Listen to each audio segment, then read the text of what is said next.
দীর্ঘ ১৭ বছর পর ভাগ্যের চাকা ঘুরল সংযুক্ত আরব আমিরাত প্রবাসী ১১ বাংলাদেশির। লটারি কিনে ২০ মিলিয়ন দিরহাম জিতে নিলেন তারা। বাংলাদেশি মুদ্রায় যার মূল্য প্রায় ৬৫ কোটি টাকা। লটারিটি কেনা হয়েছিল আবুল মনসুরের নামে। শ্রীলঙ্কা আবারও রপ্তানিতে শীর্ষে।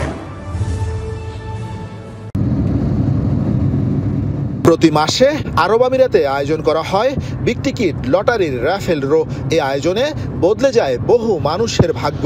নগদ অর্থের পাশাপাশি এই লটারিতে থাকে গাড়িসহ বিভিন্ন মূল্যবান পুরস্কার জেতার সুযোগ। এবার লটারি কিনেই ভাগ্য বদলে গেল আবুধাবি প্রবাসী আবুল মনসুর ও তার ১০ সহযোগীর। ভাগ্যের পরীক্ষায় জিতে নিলেন ২০ মিলিয়ন দিরহাম।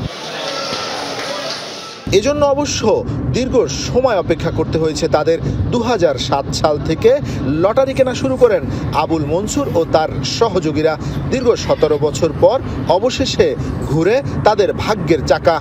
২০০৭ সাল থেকে বিগ টিকিট ক্রয় করি, কিন্তু অনেক জড়িতভাবে আমরা ২০ জন, ১০ জন, ১১ জন, ১৫ জন এইভাবে ৫-৬ গ্রুপ বিগ টিকিট নিয়ে আসি। গত ৩ তারিখে আমার বিগ টিকিট ২০ মিলিয়ন ইনশাল্লাহ পাস প্যারেট আমার নামে উঠছে।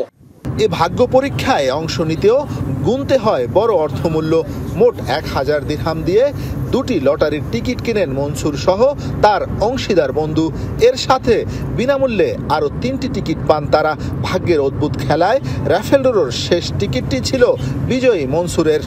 ১৫-১৬ বছর আমি কয়েকটা গ্রুপে প্রতি মাসে কাটি, ৪-৫টা ম্যাক্সিমাম ৩-৪টা গ্রুপে থাকি। এখন ভাগ্যক্রমে এই গ্রুপে আমার লটারিটা লাগিয়ে গেছে। আল্লাহ দিলে আমরা বাকি হয়েছি সব ভাই। আমরা ইনশাল্লাহ এই টাকা সময় বসি আমরা এগুলা ভাগবন্ড করি, ইনশাল্লাহ নিব। যেভাবে ভাগ বাটোয়ারা হবে আর ভবিষ্যতে আমরা এভাবে কন্টিনিউ আমরা বিগ টিকিট ক্রয় করব।